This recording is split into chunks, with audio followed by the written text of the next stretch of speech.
All right, so yesterday and this past weekend was a nightmare. Having to work with your boss right next to you for 10 hours straight while he points out every single flaw in your work has got to be the stuff that nightmares is made of. But I kept staring at my watch over and over again as it got closer to 7 o'clock in the afternoon, and I was just thinking to myself, this is getting crazy. I've been here 4 days in a row working on all these computers. And of course, my boss is scared to death because the executives, the, well, there's no one higher than the executives, and this area had to look perfect.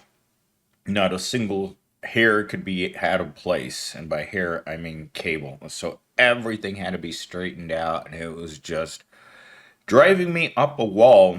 And my best, I can't even talk. My boss kept calling the executives, asking them, is this okay? Is this okay? Is this okay? And I was just driving me nuts.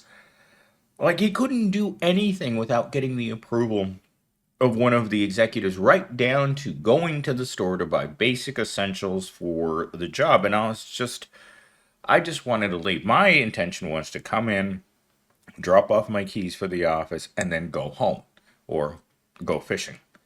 And that didn't happen. As I noticed that our other guy that was helping set up the security, as I noticed that his face started dragging more and more, and that he wasn't making any progress, I looked at my boss that was working on the other side of the room, and I don't know, every 5 to 10 minutes he'd come in and be like, "Why is this like this?" And I just look at him, Gen Z.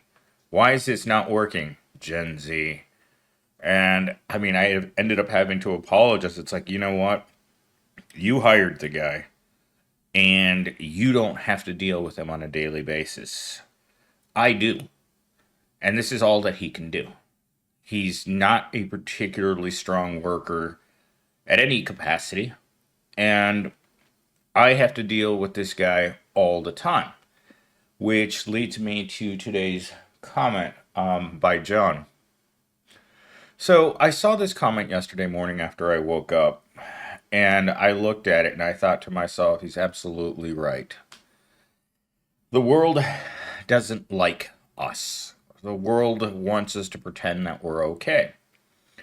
And what I noticed about my last paycheck is that I no longer make enough money to make it from one paycheck to the other. For some reason, once I stopped doing all the extra work that I was just expected to do, for the last 3 years, I just was expected to work 10 to 20 hours of overtime per pay period. And guess what? That was the only reason my paycheck stretched from one paycheck to the other. Barely, sometimes. But now that I'm just doing a solid 40 hours or less, it doesn't stretch anymore. And I was looking at how much I had in my bank account yesterday, and if I hadn't been doing YouTube, I would be figuring out how I was going to pay for food. It's that bad. But it's unfortunate that you can work this hard in corporate America and not make enough money to feed yourself, to house yourself, and to pay your bills. Because I haven't had a pay increase in 3 years. We know what's happened in the last 3 years. Things have doubled and tripled in price. And unfortunately, there's nothing you can do other than get a second or third job. And it really makes you feel terrible. And that's why when I saw this comment, I thought about what it was like yesterday to be in that office with a boss that tells you, "Oh, you can't afford to pay your bills? That's because you're bad with money." This guy said this to me over and over again. You're bad with money. You're talking about a person who's a double financial income from him and his wife is equivalent to $500,000 per year. But no, millennials seems bad with money. He can't afford a house, he can't afford a nice car, he can't afford anything, but he must be bad with money because we pay him a lot of money. It's not a lot of money. And listen to this. Before you think, oh, this is just going to be another video like all the other ones. Yesterday, No, it wasn't yesterday. God, I don't even remember what day of the week it is. Like, I haven't been back to my office since December 16th. That's how bad things are in the office. Like, I got this project dropped on me Thursday morning and I was going to come back to work. The second I got to work, I was told, "You're not doing your regular job. You're doing this project." But I was sitting at the new corporate location and I looked at the person who's responsible for this, for this team, the people who actually work there. And I said to her, "Pretty lady, right? 6 feet tall, built, very nice, like my type, 100% my type. Very, very straightforward, tough alpha female." And I said to her, "Susie, you're a very wealthy person." And she looked at me and she said, "Millennial Steam, you would think that, wouldn't you? Having this much responsibility." And then I saw it on her face: depression, sadness, despair. She said to me, "I know what you make." I know what she makes. But this is what she said to me: "I used to feel rich, but I went to buy eggs and I'm not doing very well financially." This is a person that's bringing home at least $250,000 per year, probably even more with bonuses.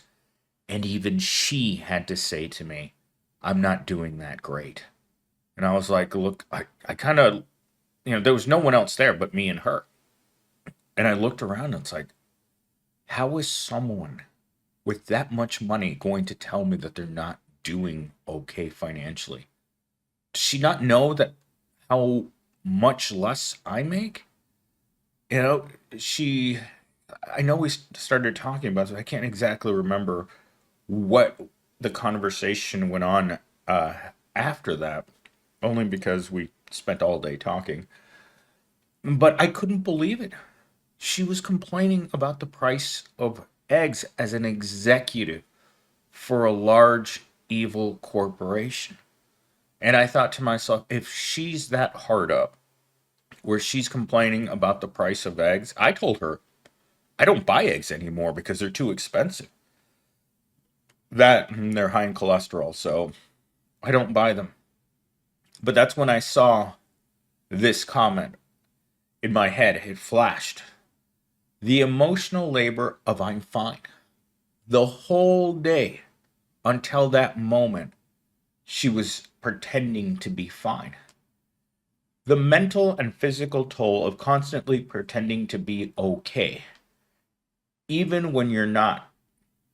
This performance can lead to burnout, emotional numbness, and a deeper sense of isolation, as people only see the mask, not the person behind it. When she told me that she was struggling with the cost of food, she pulled down her mask, which would have been nice. I mean, the view was great, I'll tell you that much. But she finally let me see that even though I may perceive her in her position as being a person who has comfort through their salary, she let me see that she was not comfortable. Even at that kind of income, she's uncomfortable. And she's not married. I think she lives with a guy, but she's definitely not married. No ring.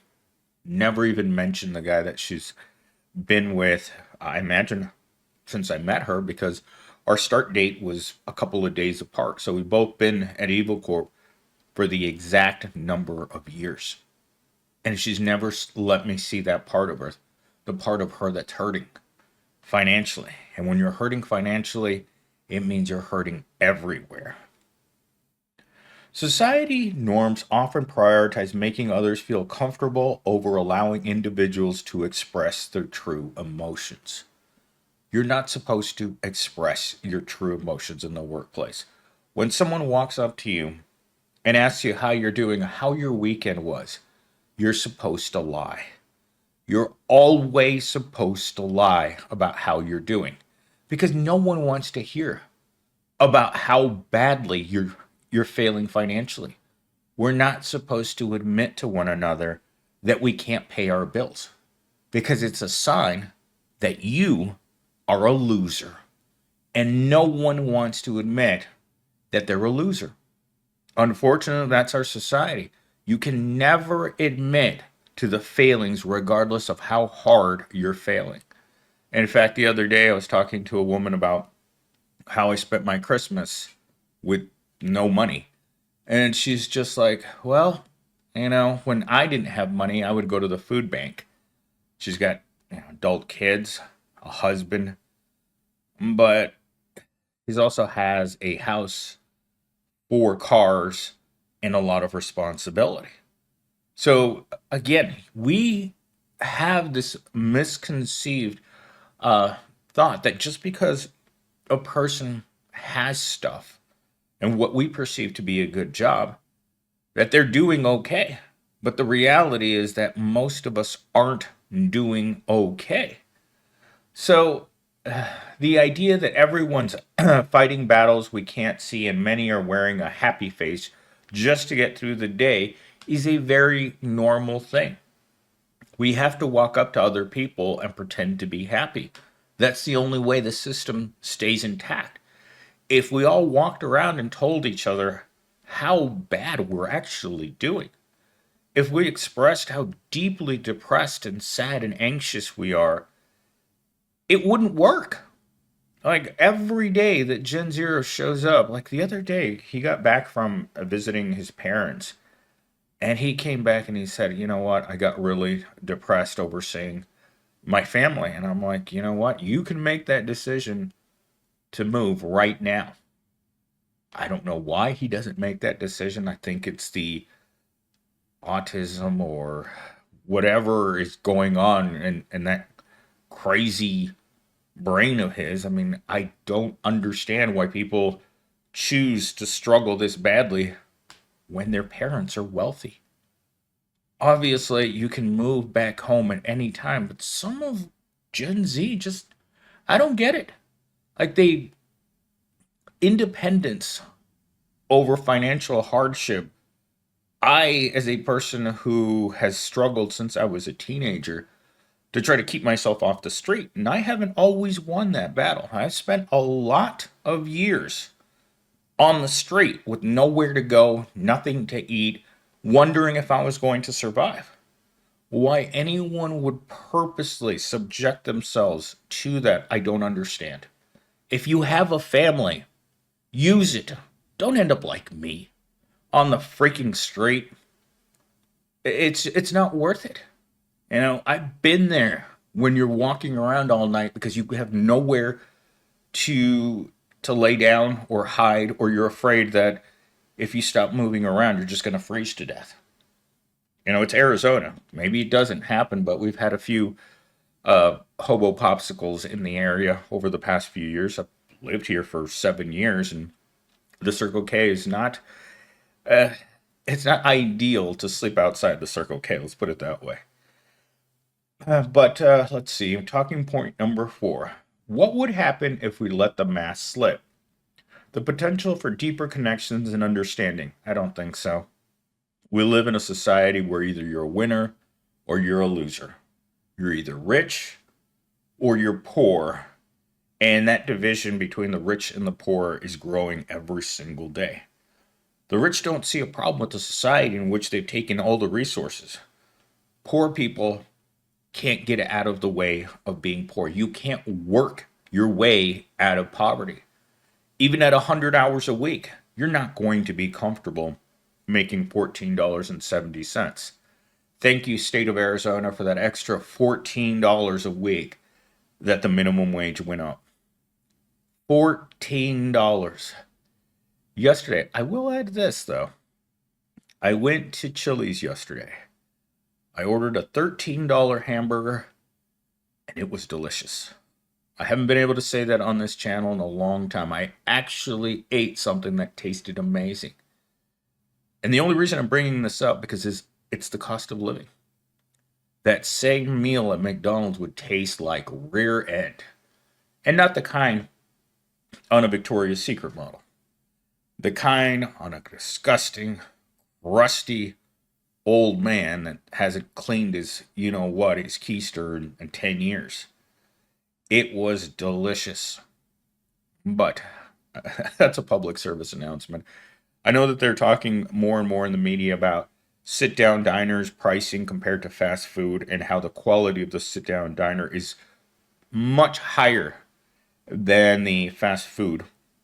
But the diner actually has higher quality food for the same exact price. The only thing that takes longer is getting your food. You can't, once they put a drive through window at Chili's, I mean, we would have arrived, but until then, you have to go inside and order it and sit down and wait. But it's worth it. I mean, I actually had a good time eating it. Anyhow, how am I going to end this video? I'm not sure. I was going to do initially, I guess YouTube knows that I'm ugly, and they, in my recommended videos, it had there was an article, excuse me, a video on this, and I created my talking points from, so you're ugly, right? So I was going to do that story, and it had perception versus reality. How much of what we think ugly is influenced by social beauty? The power of inner beauty. Have you ever thought in your life as a man that your inner beauty was going to get you some pink taco? I never have. Flaws as unique features. I love how politically correct ChatGPT is sometimes. And balancing the idea of self improvement, skincare, fitness, dental work. Emphasize that it's okay to be ugly. Well, I'll tell you this much. Society doesn't think it's okay to be ugly. If suddenly our Victoria's Secret angels, which is the standard of beauty that we're all held to, even as men, that they were just regular people, right? Cellulite, short, thick, balding, you know, the personality of, what would I call it? Of a drumstick, you know, we don't worship those women because of their amazing personality. I'm sure they have terrible personalities. Frankly, I mean, I've never met one, but I'm sure their personality isn't part of her winning strategy in order to get ahead in life. But as men, we're expected to believe that somehow our personality is going to get us ahead in life. I assure you, it's not. Anyhow, I'm out of material. I have to get ready to go to work. I've got 30 minutes before I have to be at the southern location in order to meet the moving crew and get things packed up and ready to go.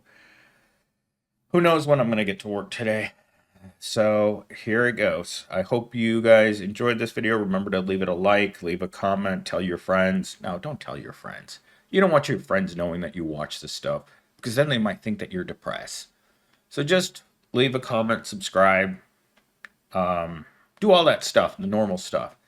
I will hopefully, if I'm not exhausted when I get home, if I can get home at a normal time today, I will do a video in the afternoon. Who knows what I'll be doing during the day, so maybe I will do some shorts.